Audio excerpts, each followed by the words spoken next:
I'll give you mine. After a night of heavy drinking at the club social, my junior, who'd missed the last train, made this suggestion to me. To be honest, the proposal was tempting. I wanted it so bad I could taste it. She dangled it right in front of me. It would be impossible not to get excited. I lost all sense of reason to her offer. My name's John. I'm a junior in college, just your average guy, or at least that's what I pretend to be. Ever since I was young, I've been a huge fan of video games and comics, what you'd call a geek, especially hooked on this one particular game. I'm so into it that I even have its action figures on display. It's a famous RPG series abroad, and I've played all the way up to its 14th title. I particularly love the 7th title, to the point where I have every character's figure displayed on my shelves. But out of all, there's this one heroine, a graceful lady skilled in martial arts, who might as well be my first love. I'm head over heels for her. But my obsession means I've bought not only her figures but keychains, posters, and even a body pillow. To outsiders, I'm probably just another creepy geek. I'm definitely one. I know that. That's why I tried to blend in at college, making some friends, engaging in some social activities. I'm worried that I'll be suspected of being a geek if I don't join a circle and go home immediately. By the way, the main reason I'm so cautious about revealing my geeky side is because of a past experience where I was dumped and ostracized after being outed as a geek. John, you're such a geeky gamer. Get real. Those words from my ex-girlfriend still haunt me. Why does everyone think geeks can't face reality? I believe it's wonderful to appreciate and support what or who you love, even while acknowledging reality. But society can be tough on geeks, so I pretend to be just another college student. The club I joined is a fashion and craft club. It's mainly focused on creating clothes and accessories. It might sound girly, but surprisingly, there are a lot of guys. I joined because I wanted to make clothes for my favorite plush toys. Most members prefer to work quietly, which suits me. That's what I thought. Then, my peaceful routine was disrupted by a new member. I first noticed that junior when I was in my junior year. A new girl joined our club. Her name was Madison. Madison was as cute as her name suggests, with a ponytail that suited her so well. And she had quite the figure. You know the term bombshell? Well, that was her. She had a large bust, a toned stomach, and a big behind. She resembled the character I adore in terms of physique, although their hairstyles were different. If that character existed in real life, she would have probably looked like Madison. That's why I was sort of interested in her, but unfortunately, her personality was very different. While my favorite character is somewhat feisty, Madison is many times more so. She might be what some call she's hot and cold, but to me, she only has the cold part and none of the hot. You're making clothes for stuffed animals again, huh? Why don't you add more frills or something? I don't need frills. It doesn't suit this type of stuffed animal. It's not about what suits or doesn't, isn't it, just because you're bad at adding frills? She always teases me like this. I could tolerate just that, but she seems to be a pretty active woman, always planning various events, like socials or outings. I've declined all of them, but surprisingly, many people attended. Because of her initiatives, she's become the center of attention in our club. It's surprising how well she gets along with people, even though she has this kind of vibe. But observing closely, Madison seems to get along pretty well with other guys. She'd laugh, compliment, and even crack jokes with them. But not with me. With me, it feels more like she's mocking or pointing out my mistakes. The way she acts around me is so different from others that I can't help but feel she dislikes me. If she didn't like me, I'd prefer she keep her distance, but she keeps getting involved. I especially tried to avoid their socials because I knew it would be even worse. You'll come to the next gathering, right? No, I'm not going to. It's close to your place and I've even counted you in for the reservation. Please come. She forced me on the spot with that. I was taken aback by this. If the reserved number of people don't show up, the restaurant's food will go to waste. It's a hassle for the restaurant staff, and the attendees were expecting me to come, so backing out now seemed almost impossible. Sighing, I reluctantly decided to attend the gathering. As expected, when I went to the gathering, I just sat at a corner table sipping on my drink, watching everyone else having a blast. Right in the middle of the yapping was Madison, and she looked somewhat endearing when she was caught up in the fun. But she's the polar opposite of the kind of character I like. I can't help but wish, maybe if she was a bit more demure. I guess that's why my ex-girlfriend used to tell me I'm out of touch with reality. But daydreams are just daydreams. I don't let them affect my real life. Lost in such self-justifying thoughts, time flew by, and I mean really flew. I had missed the last train. But it wasn't just me who missed it. It was Madison too. Turns out, the train connections to her house weren't great. She checked the schedule, thinking she had enough time, only to find out that there were no more trains. Oh man, I forgot about the transfer because this wasn't my usual station. Madison, well, she might seem all put together, but she has her moments of absent-mindedness. Every now and then, she makes silly mistakes. I've seen her mix up thread colors on her sewing machine, but missing the last train. That really hurts. Around this station, there aren't many hotels, and taking a cab to where there's one would certainly hurt the wallet. Also, I used to live in an apartment far from the university because the rent was cheaper. Meaning, around my place, Madison didn't have any friends, no one to take her in for the night. Hey, you live nearby, right? Can I crash at your place? Sure enough, Madison came up with that request. No way. And I immediately shut her down. I really don't want her finding out I'm a geek. Beyond that, letting a woman into my room makes me think twice. Not that I have any ulterior motives, but it's Madison we're talking about. If she, popular not just in our club, but all over the campus, spreads the word that he's head over heels for a video game character, my college life would be over. With no other option, I, who wasn't that drunk yet, tried to find a hotel with vacancies, but they were all booked. Why does it always happen like this? I thought, weighing my options. Do I risk exposing my geeky side and let her stay, or do I leave her be? Actually, there wasn't a choice. Madison is beautiful. And I can't just leave her out here, intoxicated as she is. If I did, I'd lose something fundamental about being human. I just couldn't do that to her. I'll let you stay, but don't go snooping around my room too much. Do you have some adult magazines or something? No, I don't. Joking like that, we began walking. Luckily, my place is really nearby, so even a tipsy Madison could make it there. I guess I've got no choice but to bite the bullet now. Reluctantly, I let Madison into my room. Every nook and cranny of my room is filled with action figures, merchandise, posters, and some slightly nasty wall art. Honestly, I wouldn't want to let any girl see this mess. It's pretty awkward. I thought about tidying up beforehand, but there's just too much stuff to hide, so I had to give up on that idea.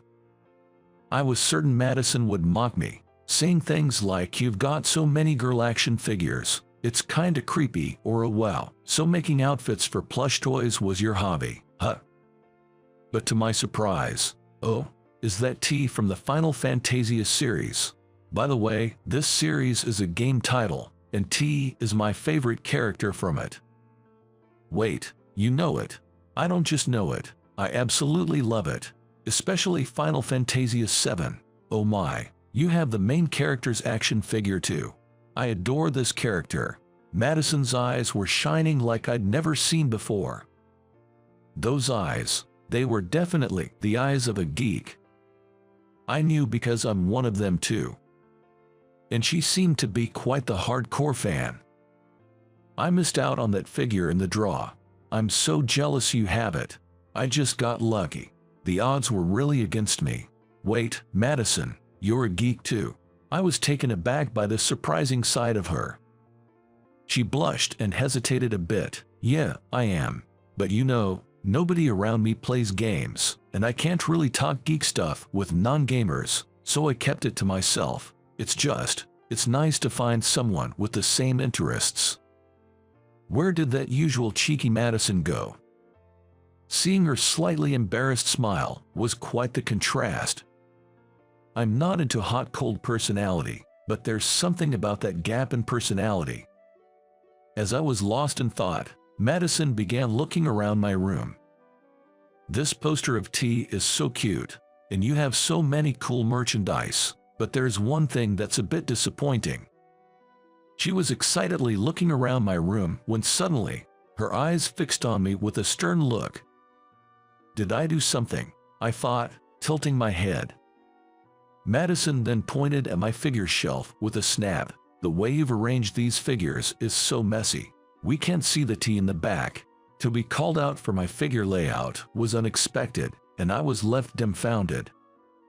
Truth be told, I don't really have a knack for displaying figures. I just kind of placed them there. I didn't expect Madison to critique it. You should use a stand to elevate them like this. Oh, really? Yes. It's such a waste when you have all these cute figures and they are not displayed properly. Madison pouted as she said this, and her expression looked so much like T's that I couldn't help but laugh. Why are you laughing? It's just, you kind of looked like T just now. Really? Yay. I love T because she's so cute, so that's a huge compliment. Madison's genuine excitement was quite adorable. I often wished she was like this all the time, but apparently, when she gets as excited as she was today, she tends to speak fast or gets carried away with the conversation, so she usually tries to control her tone. Actually, I've always thought the clothes you make for the plushies would look cute on a T plushie. I was being careful not to sound too geeky, but it ended up sounding harsh. I'm sorry. It seems she was trying to be considerate in her own way, and it wasn't that she disliked me. Knowing this put me at ease, and I felt we could become good friends from now on. Just as I had this thought, I glanced at the clock and realized it was already late into the night. Staying up any later would make tomorrow tough. Maybe we should call it a night. Yeah. Oh wait, isn't today the announcement for the limited T figure draw? Madison's reminder brought it back to my mind. The results for the exclusive figure draw are due at midnight.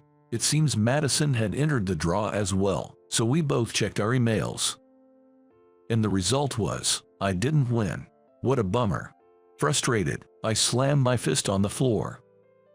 I really wanted that figure, but if you don't win the draw, you can't even buy it. I definitely don't want to buy it from a scalper, so I guess I have to wait for another chance. As these thoughts filled my head, Madison said, I actually won. Seeing my despair, Madison whispered, looking somewhat apologetic. Wait, what? I couldn't help but stare at the email she showed me. The email confirmed her win. Why did she win, and not me? It's not like I love T any less. A pathetic sense of jealousy welled up within me, and I didn't know where to look. Because if I look at Madison now, I might end up giving her a weird, envious stare. John. What? If you want, I can give you my winning ticket. Wait, what? I ended up repeating myself, but I eagerly asked Madison about her offer. Madison replied with a smile. You should be the one to get it since you're a bigger fan of T. Plus, consider it a thank you for letting me stay over. Are you serious? Thank you. Please, please let me have it. I felt as if an angel had descended upon me and was so grateful to Madison. Being a fan without many like-minded friends, I rarely get such help. In my overwhelming emotion, I even got on my knees to thank her right then and there. I was so thrilled about getting the T figure that I couldn't contain my excitement. Seeing me like that, Madison laughed and said, "But there's a catch. A catch. Come with me to the next Final Fantasia event." Even though she said it was a thank you, Madison was inviting me to a big event that was about to take place. Apparently, she was too shy to go alone, but really wanted to attend and was looking for someone to accompany her. "I know you well enough, and I think we'd have a great time chatting." Smiling, Madison made me an offer I couldn't refuse, all for the sake of the figure. Over the next few months, my relationship with Madison underwent a drastic change. To be honest, I was thrilled to have a fellow geek as a friend. Being passionate about something and sharing it with someone is just so much fun. Madison and I attended events together frequently. She'd even come over to my place to play video games. She'd help rearrange my figure displays, which I greatly appreciated. "I'll keep helping with your displays since you're so hopeless at it. I'm counting on you." By the way, I've been to her place too. Her figures and stuffed animals were neatly arranged, and it genuinely surprised me. She had a sense of style that I lacked, and it made me see a different side of her. By discovering new sides of each other, we began to respect each other even more as individuals. Before I knew it, Madison became my wife. We spent so much time together, going on dates while calling it fan activities. We probably went on more dates than most couples. Of course, we both understood each other's fan activities. Whether we were attending events together or one of us couldn't make it, we'd cheerfully send the other off. We each had our favorite characters, but we trusted each other as future partners. I'm glad we missed the last train that night. Today, while playing a game together, Madison mentioned that, "Indeed, if we hadn't missed that train, we might not be together like this." Life is unpredictable. You never know what might set things in motion. But whatever the reason, if I am happy with the life that has come to me, I want to cherish that happiness forever. People might laugh at our geeky hobbies, but in a way, they were the connection that brought Madison and me together. Without our shared interests, we wouldn't have become a couple, let alone husband and wife. That's what I now wear my hobbies with pride. Lost in these thoughts, Madison unleashed her special move, and I lost the game. Honestly, I can never beat Madison, not in real life nor in games. While it's frustrating to lose, seeing Madison cheerfully exclaiming, "Yes, I won," makes it somewhat okay. My name is Eric Meticulously. I'm a 26-year-old single company worker. Right after graduating from high school, I started working at a medical equipment manufacturer where I'm still employed today. At my workplace, we mainly handle products like diapers, gauze, and toothbrushes, primarily for hospitalized patients. It's beneficial for both the patients and their families if there's minimal hassle in preparing these necessary supplies during their hospital stay. It'd be convenient if they could get a set of everything needed for their entire stay. The reason I started working at this company goes like this. During my middle school days, it was just my mom and me, and we faced financial hardships. I wanted to become independent and start working as soon as possible. Then my high school teacher made this proposal to me. "Eric, your grades are top-notch. It's a waste if you don't go to college, but I know you want to work, so why don't you try for a recommendation to this company?" I was attending one of the top public high schools in the state. Even among students aiming for prestigious universities, I was always among the top performers. "Eric, only a few students from our school receive company recommendations each year. Given your outstanding performance, we, the school, want to fully support you. Why not attend their company briefing?" Among the few recommended companies, my teacher specifically suggested the medical equipment manufacturer. I didn't know much about what they did initially, but after hearing their presentation, I knew right away I wanted to work there. Our mission is to help patients have as comfortable a stay as possible in the hospital. We constantly source various products to cater to patients of all age groups. Every day, we visit hospitals to promote our products. We're looking for team members to help us make the world a better place. Seeing the passionate CEO talking in front of the job-hunting students, I was deeply moved by the company's mission and aspired to be such a fantastic adult. I thought how rewarding it would be to support patients and their families, even indirectly, by working here. After the briefing, I immediately asked my teacher for a recommendation, took the company's test, and got an offer.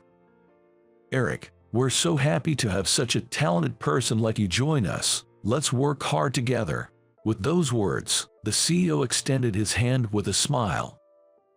"Yes, I'll do my best."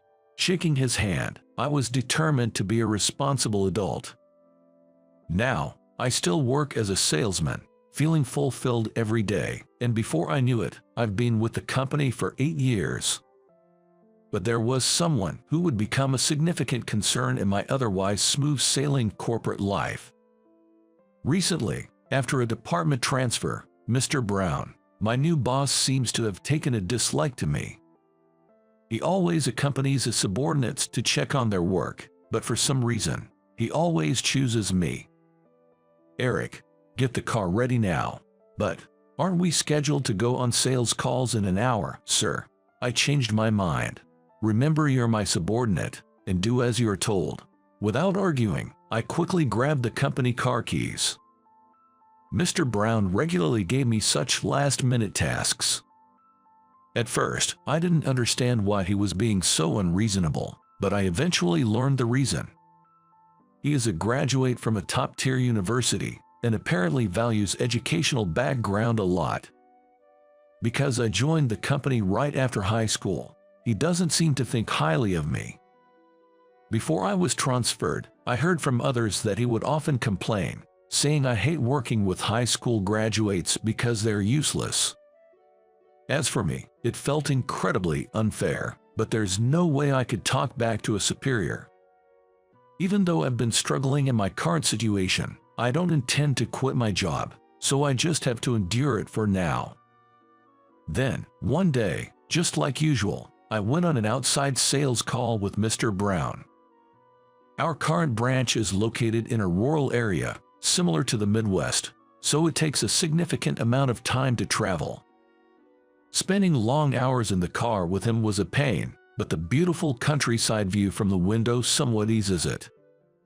After we finished our scheduled sales visits, Mr. Brown said, "I'd like to stop by a convenience store," so I parked the car in the store's lot. I bought a drink and was about to return to the car when I noticed a woman in the nearby aisle. She was holding a white cane, probably visually impaired. She seemed to be in some kind of trouble. I approached her and asked, "Are you okay? I got caught in a ditch, and it broke my cane." Looking at her cane, indeed, the tip was snapped right off. The broken piece was nowhere in sight. It probably got caught in the drainage ditch and the other half got washed away. Walking alone in such a state is way too dangerous. "Where are you planning to go next?" "I was heading to the bus stop next door. I'm meeting my family there. They are coming to pick me up." The bus stop is only about a 3-minute drive from here. I've finished my rounds, and all I have to do is return to the office. I should offer this lady a ride to the bus stop. When I suggested this, she responded, "Are you sure?" and thanked me kindly. Just then, my boss returned from the convenience store. I told him about dropping her off at the bus stop. But to my surprise, he suddenly got irritated. "Are you kidding me? Why do I have to get involved in this?" "But Mr. Brown, the bus stop is on our way back. What's the big deal?" "It's not about that. I'm saying we shouldn't waste our time on something that doesn't benefit the company." Maybe she's just pretending to be blind. taking advantage of people's goodwill. How pathetic. I was at a loss for words at his claim. Indeed, the lady next to me looked deeply hurt and said, "At least let me call a taxi for her." "Do whatever you want. Remember, you're on the clock. Trying to waste time with trivial tasks. People like you shouldn't be in this company." With that, Section Chief snatched the car keys from me in a huff and drove off aggressively. I'm so tired of him always being so emotional. Later, I tried contacting a taxi company. They said there'd be a considerable wait, and they seemed reluctant for such a short ride. Not wanting to upset her with any more back and forth, I composed myself and started with a smile. "Seems like the cabs are all occupied. It'll take about 15 minutes to get to the bus stop. Mind if we walk there together?" "That's very kind of you, but I feel so bad. Earlier, that guy mentioned something about getting you fired from your job. Don't worry about that. He doesn't have that kind of power. And once we get to the bus stop, I can head straight back to work. If Mr. Brown exaggerates this situation to the higher-ups, there might be a chance I could lose my job. However, even if that is the case, I'd have no regrets. I helped this woman with all my heart, for the greater good." When I asked her if I could hold her hand, she said, "Sure." So, we walked hand in hand slowly towards the bus stop. Her hand was soft and pale, and just touching it made my heart race. By the way, I haven't introduced myself. My name is Sarah Miller. As you can see, I'm blind, but I've always loved the piano, and now I teach classes at home. "The piano, that's wonderful. My name is Meticulously. I work as a salesman at a medical equipment company." Meticulously. Haha, yeah, it's a bit of an unusual last name, isn't it? "It is. I do hear it sometimes around here." "That's right. My mom's family is from this area, and after she divorced my dad, my last name changed to Meticulously." "I see. What's your first name?" "It's Eric. If Meticulously is hard to pronounce, just call me however you like." "Thank you."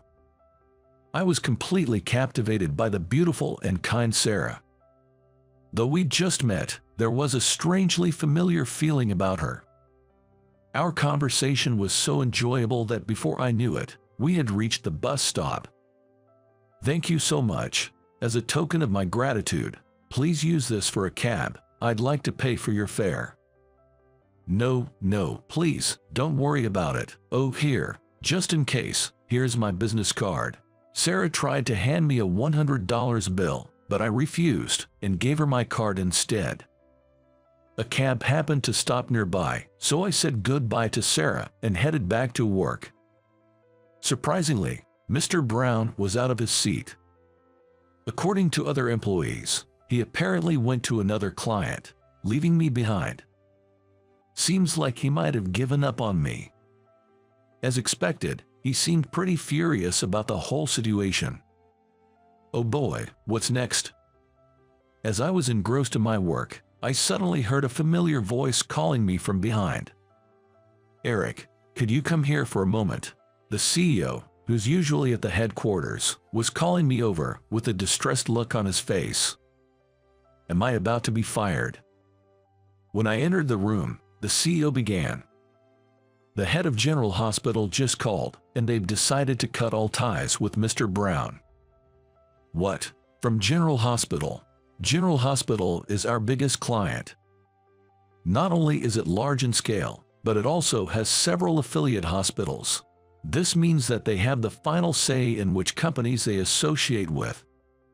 Normally, we'd both have to rush over and apologize immediately, but unfortunately, he's out visiting another client. So Eric, I need you to come with me right now and apologize." Even though I was thinking, why me? I hurriedly headed to General Hospital. I had been there multiple times for business with Mr. Brown, but what could have possibly made the head decide to cut ties with him? If I had something to do with it, it'd be a disaster. Even the usually calm CEO seemed quite shaken up this time. After greeting the receptionist, I was led to the director's office, where the director was already seated, waiting. Overwhelmed by the director's presence, I was taken aback when I saw the woman sitting next to him. It was Sarah, the very same person I had just walked with to the bus stop. "Thank you for coming on such short notice. Please, have a seat." "Thank you, but I must apologize. Our employee caused you some inconvenience, and for that, I'm truly sorry." With that, the boss, CEO, deeply bowed to the director, so I bowed as well. "Please, both of you, lift your heads. I don't blame either of you. I've just decided not to do business with Mr. Brown anymore." Did Brown do something wrong? Actually, earlier today, my daughter met Mr. Brown and you, Eric, when she was out. Her cane broke, and you kindly escorted her to the bus stop. I truly appreciate it. I'm deeply sorry for the inconvenience back then. Thanks to Eric, I was really saved. Come to think of it, the director's last name was Miller, just like Sarah's. I hadn't imagined they were father and daughter. CEO seemed shocked by the turn of events. "I feel like Eric has been really kind to her, and I'm truly grateful for that." "Oh, it's no big deal. I just did what was expected. If I could be of any help to Sarah, that's all that matters." "Yes, but unfortunately, my daughter mentioned that Mr. Brown made an insensitive comment towards her." "Yes, he mocked me pretending to be disabled and said it was pathetic to rely on the kindness of others." "Did Brown really say that? I'm truly sorry." Upon hearing about his behavior, the CEO was visibly angered, his face turning red. From the CEO's perspective, who has a strong sense of justice, Mr. Brown's actions were absolutely unacceptable. There's no need for the CEO to apologize. However, I do have one request. Please remove him from our business. We don't want someone with such a mindset towards people with disabilities to be involved with our hospital. Instead, please assign Eric to be our point of contact. I second that request. Eric is very considerate, and he'd be perfect for the sales role. My daughter feels the same way. CEO, please consider our request. I understand. I can't send someone I don't trust to represent our company to the hospital. The CEO looked at me, silently seeking my opinion. I promise to do my best. I'm looking forward to working together, I confidently declared. Never in my wildest dreams did I expect things to turn out this way. After that, things escalated rapidly. First, Mr. Brown got into big trouble over this incident and was suspended by the higher-ups. Given that his actions might have cost us a major deal, his suspension was justified. The CEO and other executives tried to contain the situation by making an unexpected personnel change, sidelining Mr. Brown to a less significant role. But in the end, it seemed too uncomfortable for Mr. Brown to stay at the company, and he decided to resign voluntarily. After leaving, he tried to find a new job, but it didn't work out well. Eventually, it seems his family grew tired of his antics. His wife and kids left him, and now he lives alone in loneliness. Looking back at his behavior, I personally think he got what he deserved. By the way, I became a sales representative for the General Hospital. While working hard, there was an unexpected turn in my relationship with Sarah. From our first meeting, I was deeply attracted to her. However, a shocking truth came to light. One day, I was invited to Sarah's home. Upon entering, I felt a strong sense of déjà vu. Wait a minute. For some reason, I felt I had been here before. As I was lost in this strange sensation, Sarah, with a smile, said, "Haha, seems like you finally remembered, Rick." Rick. Huh? Oh, a memory from my past suddenly flooded back to me. When I was 7, my parents got divorced, and my mom took me back to her parents' place in Nebraska temporarily. Back then, I often played with a childhood friend, a girl. Her name was nicknamed Sally, and she was such a sweet girl. My mom, fleeing from my dad, came back to her family home with me. I remember feeling the heartbreak as a child back then. But what filled that void was the fun times I spent with Sally. her kindness, I wonder how much it helped me. I really liked Sally. Once again, I looked at Sarah's face. Sally, I'm sorry, I just realized it's you. It's okay. No wonder you didn't notice. I used to be able to see a bit back then, but my vision got worse over the years. It was only when I heard the name associated with Rick that I realized you're Rick. But no matter how much time passes or how much we change, our relationship hasn't changed a bit, right? Of course, I still like you, Sally. It was natural that, meeting her again after 19 years, I fell in love with her all over again. I love you too, Rick. I really do. Tears welled up in Sally's eyes as she spoke. Filled with happiness, I gently embraced her. And so, we began dating and now frequently go out on dates. Today, after a long time, I visited my grandparents' house with Sally. My grandparents were delighted that Sally had come to visit again. We used to play at my grandparents' house a lot when we were kids. Suddenly, I remembered something and asked Sally. Sally, do you remember burying that time capsule? Oh, yeah, I remember that. I'll try to dig it up and find it. But honestly, I didn't expect to find it easily since it was buried 19 years ago. However, at that moment, my grandmother, who was gardening, found something hard near the chrysanthemum. When I dug there, it was undoubtedly the time capsule we buried that day. I can't believe we actually found it. Look, this is what I was searching for. Saying that, I took out a beaded ring from the capsule. The ring, made in elementary school, was clumsy and too big for Sally's finger when she was 7. Even though it was a clunky ring, I desperately wanted it. I slid the ring onto Sally's finger and repeated the words I said 19 years ago. I love you more than anything in the world, Sally. Will you marry me? To my surprise, the ring fit perfectly on Sally's ring finger now. With tears in her eyes, a surprised Sally said, "Of course." That simple beaded ring from our elementary school days looked incredibly beautiful on Sally as she wiped away her tears.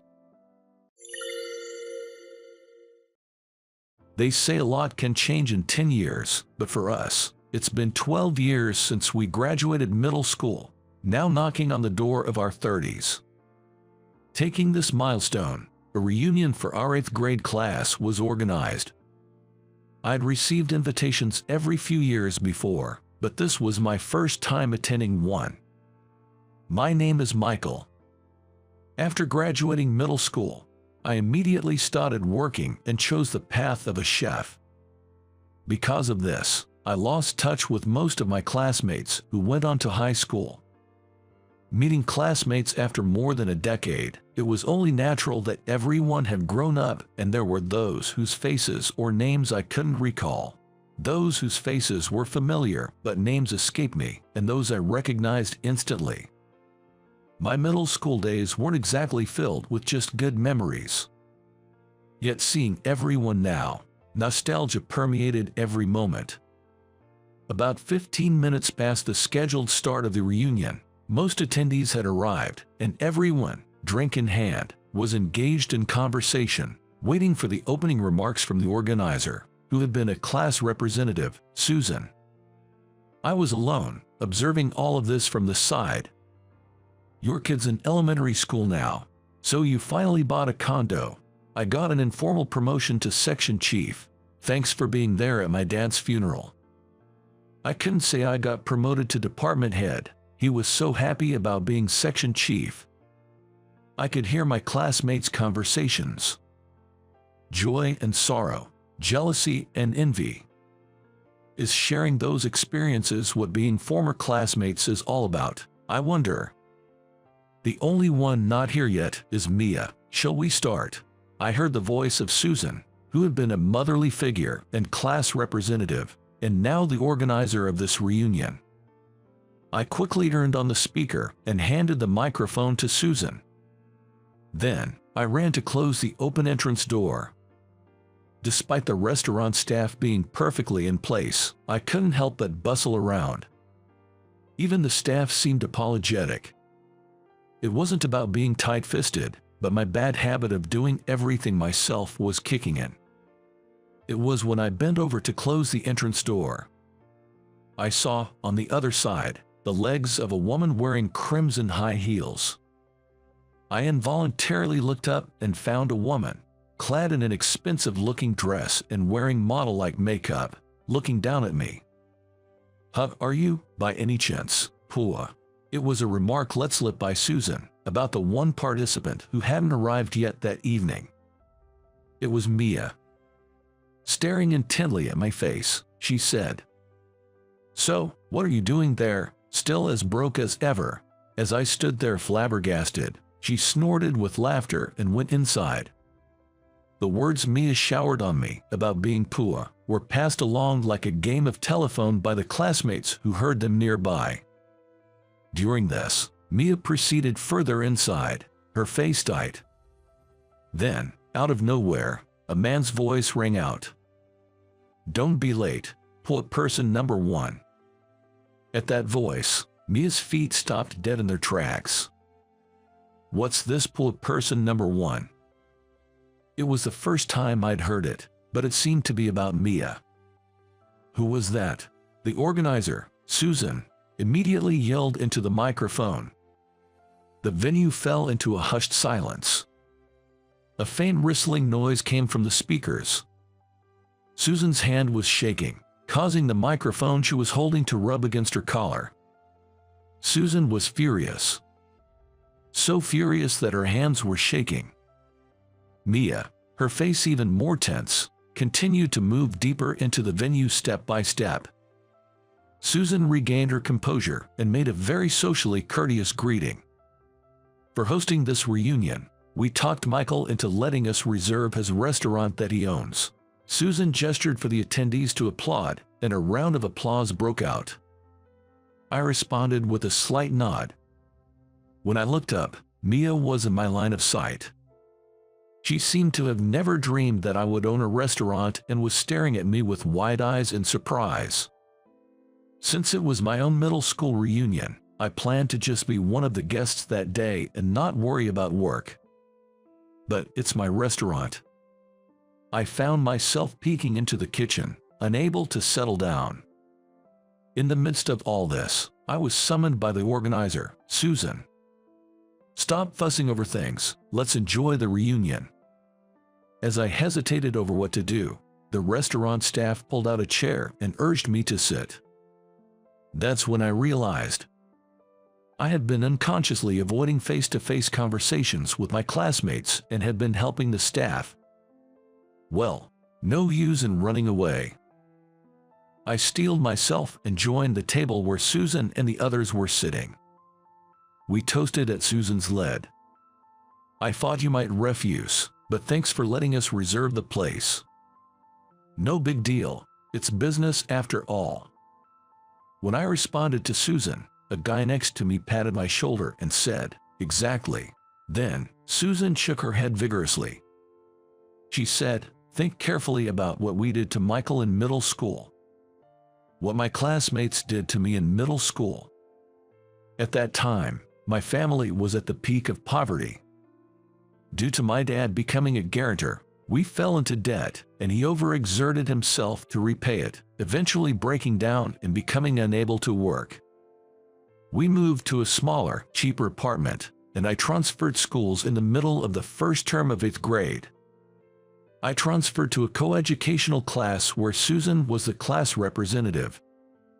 The new classmates labeled me as poor guy and made fun of me due to our poverty. But hey, we weren't serious, except maybe one person. We all called you that affectionately," said the guy seated next to Susan. Susan bluntly said that's no excuse. "Right, Michael?" she asked me.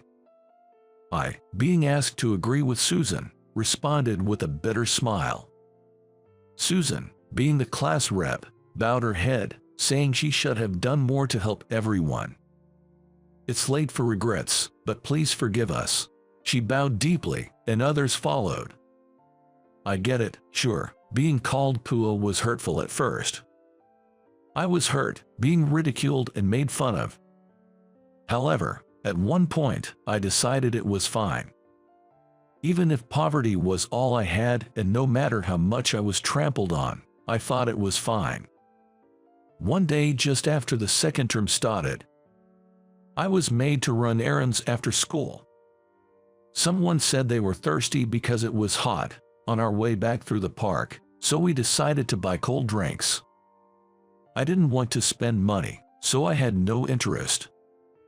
Yet, I was made to go to the nearby vending machine and get drinks for everyone. All the classmates there each pulled out their own spare change and pushed it onto me. I left my bag and ran to the vending machine. Then, after buying drinks, I returned to the park where everyone was waiting. I had some change left over, enough for one more can of soda. That's when I was told there shouldn't be any extra money. Go buy the one that's missing. Reluctantly, I ran to buy the missing one. When I got back from the vending machine, everyone had disappeared from the park. All that was left was me and the ice-cold can of soda in my hand. There was a note in the bag I had left behind. The missing one is the poor person's share. I was more thirsty from running, so I drank it all in one breath. We, sitting around the table, were immersed in solemn reminiscences. Well, even if we reconcile with Michael, there's another person we need to apologize to. Susan glanced at Mia, who was at a distant table. Poor person number one, but she was calling Michael poor earlier too. So, you were the one who said that to Mia. Susan made a fist-pumping gesture. The fact that we made Mia say such a thing, it's our fault at the root, isn't it? I had no idea, but until I transferred, Mia was apparently called the poor one. In 8th grade, her parents had failed in business. So that's what they meant by number one of the poor people. I had always thought that Mia was the one leading, mocking me. But according to Susan, to avoid being the target of mockery in the class, Mia apparently made me the scapegoat. So, she was both the perpetrator and the victim regarding being called poor. Susan felt responsible and had been in touch with Mia. Susan started to talk about Mia. After middle school, Mia worked at a call center while attending night high school, saving her tuition fee. She got a scholarship at a prestigious university and graduated with top grades. Now, she had a general position in a top-tier company. I stopped Susan, who was about to bring her to our table, to apologize. There's no need to make a big deal out of it. I'll talk to number one as the number two poor person later. I had sensed something from Mia's stiff expression when she appeared in this venue. When the feast was in full swing, Susan announced a seat change. That's when I moved to the table where Mia was sitting. I pulled out the chair next to her and asked if I might sit. She gently lifted her hips and nodded. I mean, earlier, it was nostalgic. The poor one. When I said this, she seemed even more apologetic. I'm sorry. You probably think I'm a horrible woman, don't you, addressing you like that? You remembered my name. She quietly nodded in response. I heard about it, from Susan and the others. When I said this, I could tell she tensed up. I'm poor person number two, and you're poor person number one. As she was about to passionately object, I stopped her with a hand. Let's drop that topic. You've had your share of hardships since middle school, haven't you? She crinkled her nose, giving a shy laugh. The tense expression she had when she first appeared was completely gone. She was probably nervous and on guard about meeting old classmates who knew her when she was poor. That's why she was probably showing off. But now, looking at her up close, her face seemed kind, without a hint of harshness, enveloping everyone around her. Afterwards, we shared stories of our struggles since middle school and about being poor. But this is such a nice restaurant. Thinking about it, I did well. I want to praise myself. Yes, you deserve praise. She muttered, reaching across the table and picking up my restaurant's original paper coaster from beneath her wine glass with slender fingers. The coaster had an illustration of a three-leaf plant and the word oxalis written on it. She read the printed characters on the coaster aloud. Oxalis. Oxalis, right. It's wood sorrel, isn't it? You know your stuff. That's correct. It's a perennial herb of the genus Oxalis in the wood sorrel family. Why did you choose wood sorrel? I told her it's because a fairy tale-like story about wood sorrel that I was told as a child has stayed with me. What's the story? Just as I started to explain to her, an announcement from Susan about starting the bingo game resonated through the venue. Bingo cards were distributed, and the venue started to buzz. Susan explained the rules over the microphone. I was watching the situation for a while. Then she tapped my shoulder. Hey, tell me, what was the story? The bingo game started at the same time. Numbers were called, and voices of joy and disappointment rose from the venue. Come on, I can't wait. Well, it's noisy around, come closer, I'll tell you. I was still in the early grades of elementary school. The event at the library my mother took me to turned out to be a reading session for children. Firstly, the reader explained about wood sorrel, the subject of the book, mentioning that wood sorrel, often mistaken for clover, is a wild plant with 3 leaves. The content of the book was an anthropomorphized depiction of this wood sorrel. There were 2 wood sorrel families growing across the road from each other. The family on the left was living in a place with excellent sunlight and good drainage, leading a comfortable life. But the family across the street, they don't get sunlight, and there's no drainage, it's damp. That's right. Moreover, they get stepped on by humans every single day. Saying it hurts, and they cried. I looked at her as she joined in. She also smiled at me. Did you know this story? She nodded slightly and continued the story herself. The family on the right was mocked by the family across, saying they could only lead such a life forever. However, an anomaly occurred to the right side family, who had been stepped on by humans. The eldest son, who was always crying from being stepped on by humans, had 1 more leaf grow, from 3 to 4, turning into a 4-leaf clover. Someone's bingo card seemed to be in a row, and shouts of bingo and applause erupted. She and I silently waited for a few seconds until the venue calmed down. Afterward, at the reading session, the reader, with a self-satisfied look, closed the book and spoke about the so-called moral of the story.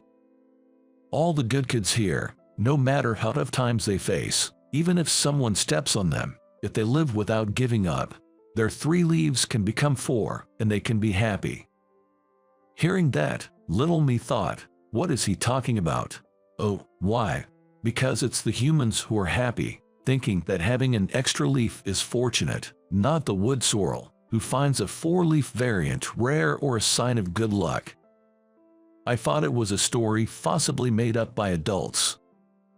When I said so, she made a displeased face. But why then?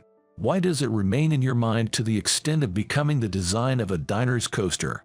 When I asked back, she nodded strongly. Maybe because when I transferred schools in the middle of the first term in 8th grade, I was called Pua by you and everyone else here. Every day, being mocked by classmates, I suddenly remembered this story.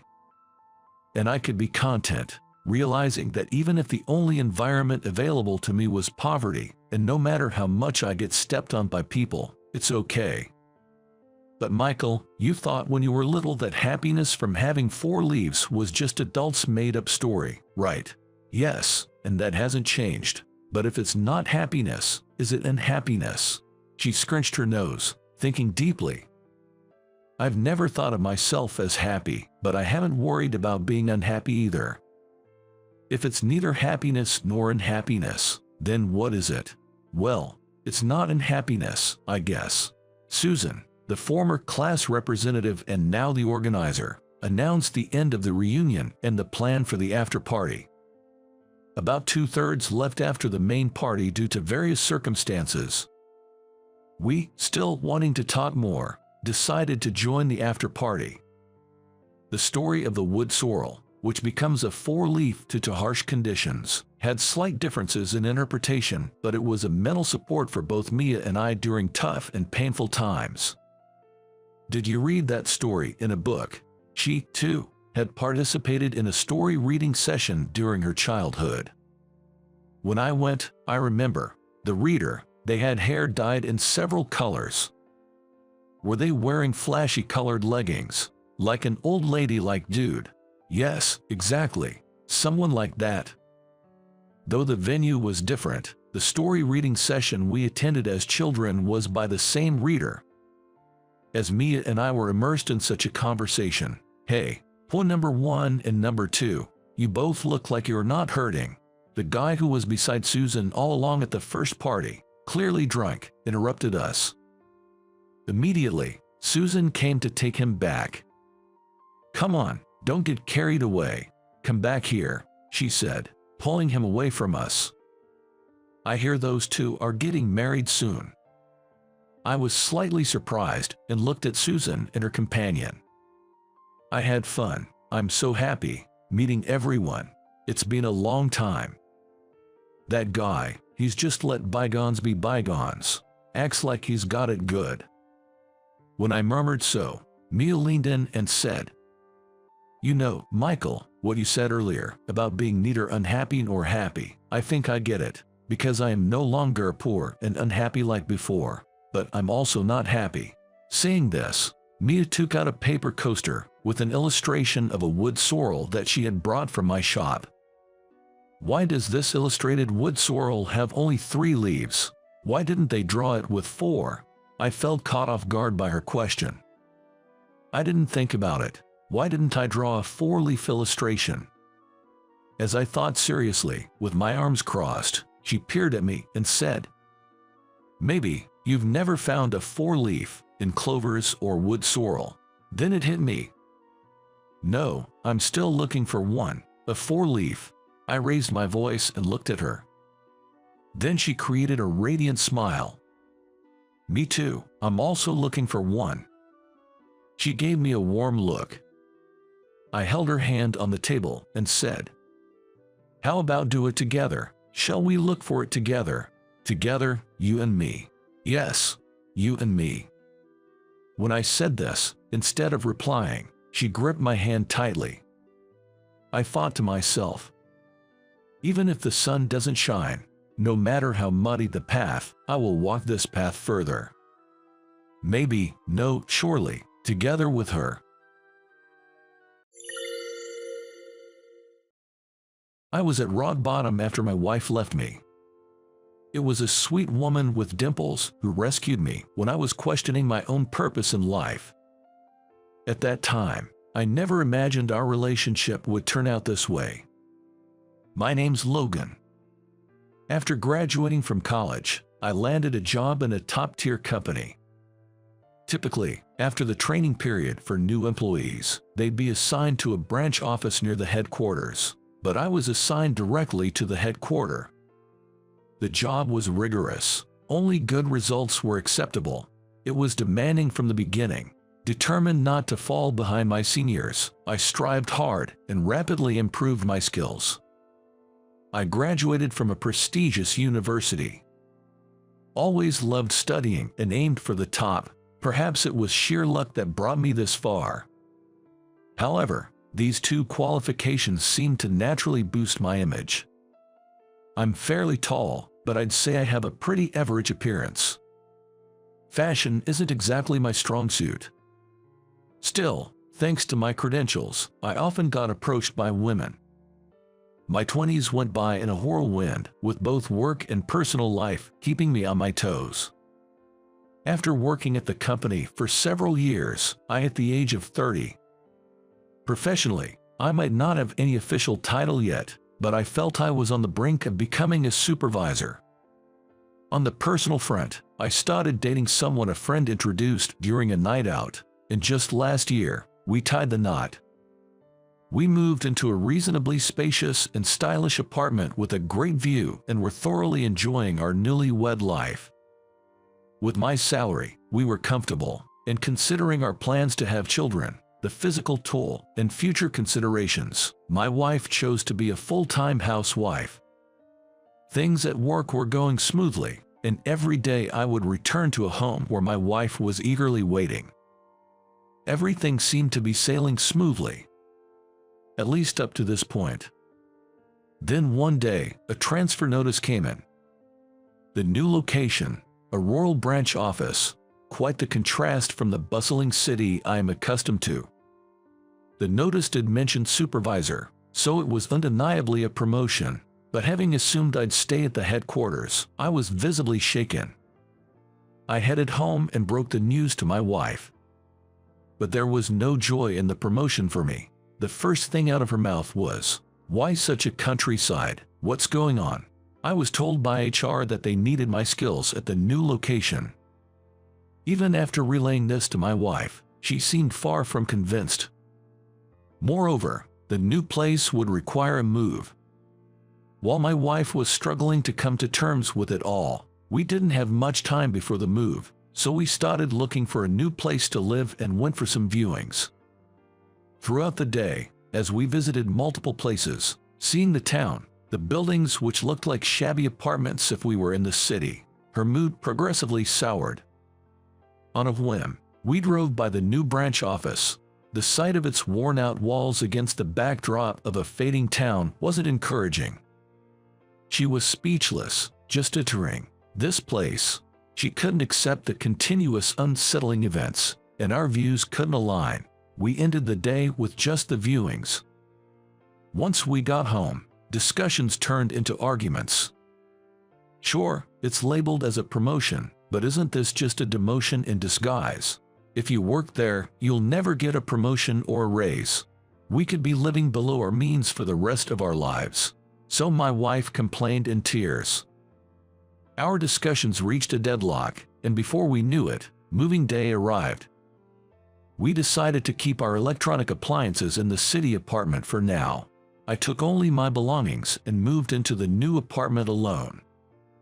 For the time being, the plan was for my wife to visit during weekends to see how things played out. However, after several weeks, she still hadn't made peace with the situation, saying, "I can't live here. I can't have the life I want. And a husband working in a branch office with a dubious chance at a raise. I don't want it." After being told that by my wife, we ended up divorcing. I guess it's inevitable. Time for a fresh start and to focus on my job. That was my mindset, but the weight of the word divorce hit hard. Often at work, my hands would stop and my thoughts would spiral. I remember how homely my ex-wife was, how she always kept the house clean and had delicious meals waiting for me. Just hearing her cheerful welcome home would wash all the fatigue away. I thought I'd be fine living alone, but with the divorce, it's lonely and tough. Can't live the ideal life in the countryside. What was my worth after all? Sigh. I sighed loudly, even though I was at work. Seeing my distress, some colleagues, feeling sorry for me, invited me out for drinks. "You're much more approachable than the previous supervisor. You're doing so well for someone so young. You're sharp and precise, just like when you were at the headquarters." Even some older colleagues were present, and they all refrained from bringing up the divorce, instead encouraging and praising me. With that warmth, I was re-energized. Time has a way of healing things. After a while, I became accustomed to my new life here and dedicated myself to the responsibilities at hand. Around that time, our branch was scheduled for an occasional inspection. "Logan, long time no see. I'll be here for the week, so let's work well together." Hearing that familiar voice and turning around, I was met by Sarah, a former colleague from the headquarters. Though Sarah is younger than me, her fearless determination is well recognized, making her an adept career woman, especially in the field of inspections. She has the demanding task of traveling to branches nationwide, constantly on the move. Still, Sarah never complains and takes on her duties with unwavering stamina. I've always held her in high regard. Sarah, have you been well? I couldn't help but feel a sense of camaraderie. My voice grew louder with happiness. Oh, my apologies. I should address you as Miss Connor here, right? Given our current positions, Sarah now held a higher position than I did. After straightening up, I greeted her again, to which she replied with a playful chuckle, "Don't be so formal." She then nudged me with her elbow just like she used to. When Sarah laughs, adorable dimples form on her cheeks. When it comes to inspections, everyone tends to get a bit tense, but thanks to Sarah's charming demeanor, the atmosphere always settles into a comfortable state, allowing everyone to work as usual. It's quite remarkable. Then at night I decided to go out to dinner with Sarah.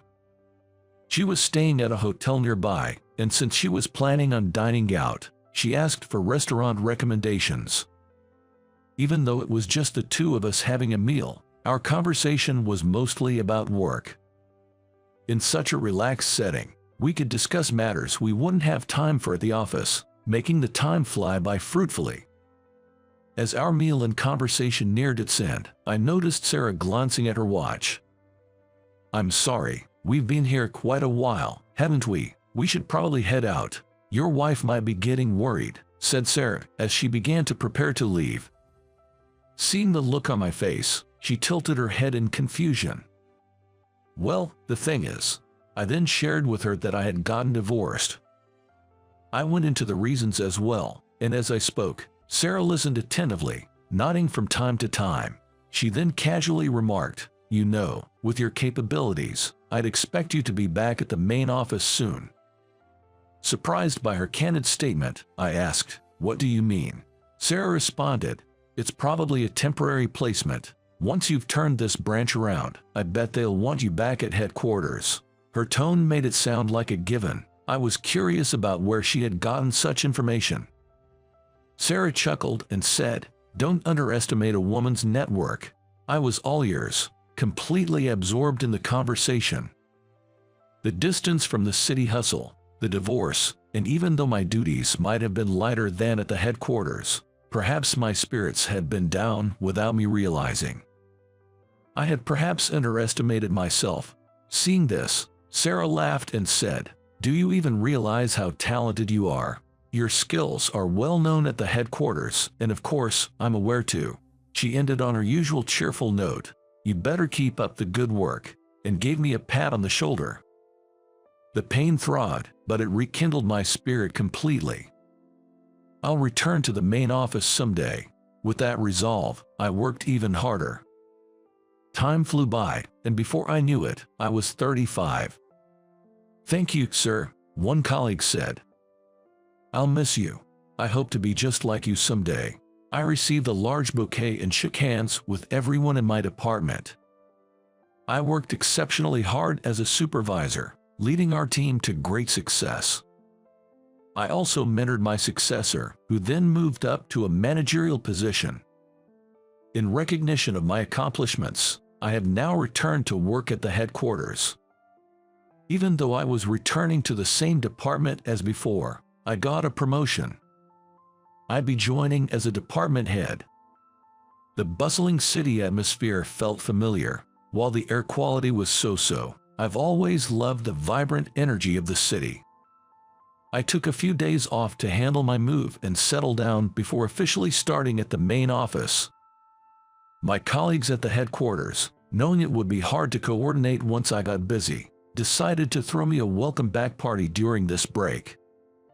They booked the city's finest upscale restaurant for the celebration, combining 2 private rooms just behind the counter seats. Seeing all those familiar faces and sharing the joy of working together again naturally brought smiles and lively conversations. Just as I thought the day would end on a high note, something unexpected happened. When I looked towards the counter to place an additional order, a customer walking in caught my eye. Looking closer, I realized it was my ex-wife. And she wasn't alone. She was with a man. Our eyes met, and she looked as startled as I felt, freezing in place. The man noticed and asked my ex-wife, "Who's that?" Snapping back to reality, she gave a wry smile and replied with a sigh, "Oh, that's my ex-husband." The man then said, "Oh, that guy," and looked at me with a wry smile. There wasn't much left to say. She seemed to feel the same, promptly turning her back to me, and both of them took seats at the counter. I didn't let it bother me and continued chatting with my colleagues. However, on my way back from the restroom, my ex-wife called out to me. "Why are you here?" she asked with a cold tone in her voice. "I came back," I replied in the same tone. She laughed dismissively and remarked, after being demoted, "You sure had the guts to come back. You probably screwed up again, didn't you?" giving me a pitiful look. The man sitting beside her seemed to be asking her about me. Graduating from a prestigious college and then getting demoted. Makes no sense, he sneered. Irritated by their comments, I said, "Well then, ready to leave." However, my ex-wife quickly pulled the man close to her and gloated, "He's quite impressive, isn't he?" Without me asking, she began to brag about how he works for a top-tier company, how talented he is, and how his future is so much brighter than mine. Every now and then, she'd throw in a resentful comment about me. From time to time, her bitterness towards me mixed in. As for the man, while he said, "Don't talk like that, it's sad for your ex-husband," he didn't seem entirely displeased with her praises. He chuckled condescendingly at me with every nod he gave.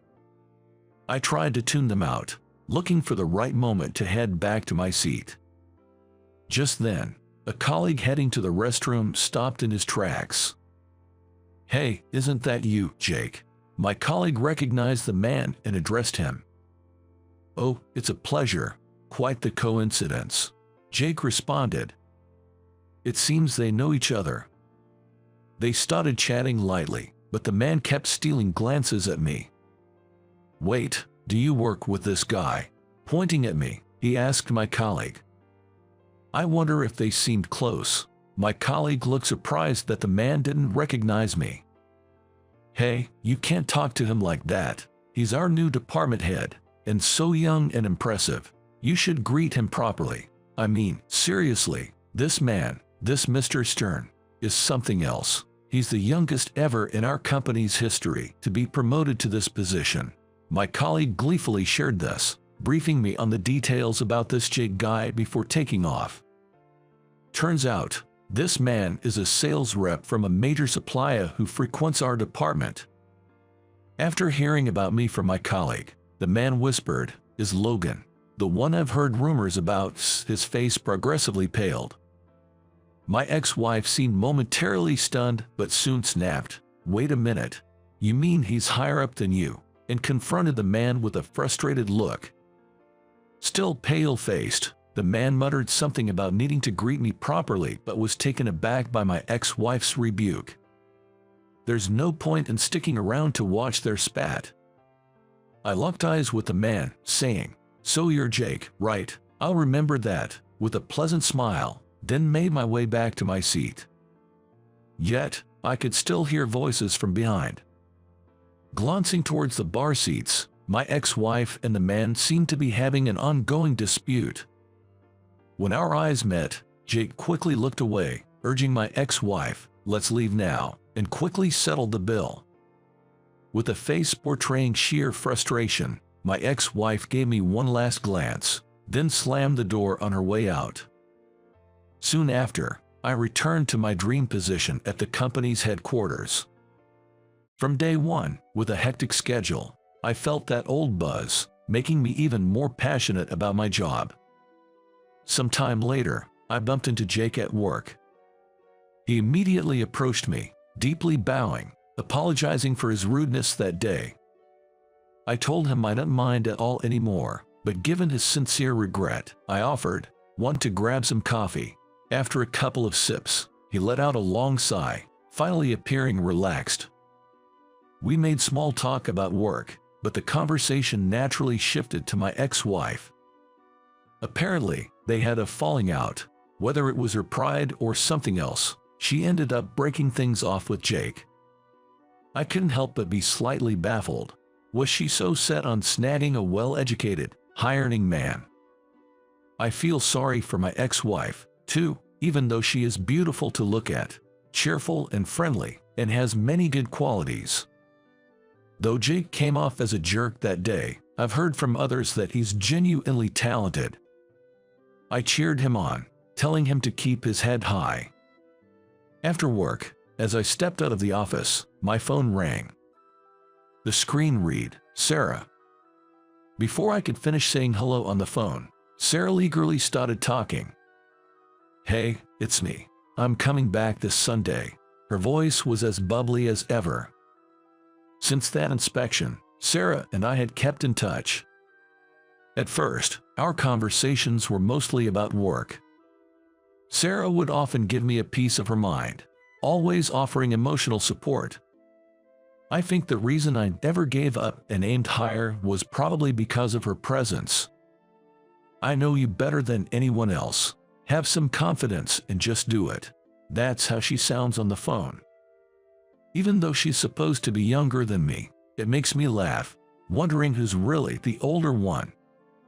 Then on Sunday, I waited for Sarah at the JFK airport lobby. When Sarah saw me, her face lit up with a broad smile, and she hurried over. "I'm back," she said cheerfully, and Sarah hugged me. Being embraced in such a public place, I was taken aback and embarrassingly stuttered, "Welcome back." I tentatively put my arm around Sarah's back, not sure how to react in this situation. Then Sarah looked up at me with an expectant expression and said, "Don't you have something else to say?" I could feel everyone's eyes on us. It was hard to admit, but I looked at her and said, "I love you, Sarah." But she teased, "Is that all? Isn't there more?" making a mischievous face, urging me to say more. I felt like my face was on fire. But I knew I had to say it now, so I gathered my courage and proposed to Sarah right there. As Sarah and I communicated frequently, we became closer. We both knew our feelings for each other were growing, but with I feel sorry for his ex-wife, too, even though she is beautiful to look at, cheerful and friendly, and has many good qualities. Sarah traveling to various branches nationwide and having long overseas business trips, we hardly got a chance to meet. During this time, I once confessed my feelings over the phone, but she told me she wanted to hear it in person. And in time, we officially got married and became husband and wife. "Hey, look, I found this adorable mug and just had to buy it." Sarah seemed to have sneakily hidden it among the moving boxes, intending to use it from today. She happily lays the two out side by side and smiles. The new apartment we got for our life together with Sarah. From our high-rise view, I feel even more motivated. She wanted to settle down and had expressed her wish to retire early from her job, but they didn't want to let go of such a valuable employee. After taking a short break, she decided to work part-time at the headquarters. As for me, my role as a department head keeps me extremely busy. It helps that Sarah understands my job. She's good at supporting me and has been a tremendous help. "Come on, put your back into it and have a great day." Every day, Sarah playfully smacks my back as I head out. I think she treats me a little rough, but when she does this, the day goes strangely well. "I'll be off now. Take care, Sarah," I tell her, and as I leave, I can't help but notice how her dimples make her smile even more endearing today. I have to keep working hard to ensure that smile never fades. I can't always rely on her support. This new chapter of our life is bound to be busy, but I remind myself never to take my wife for granted.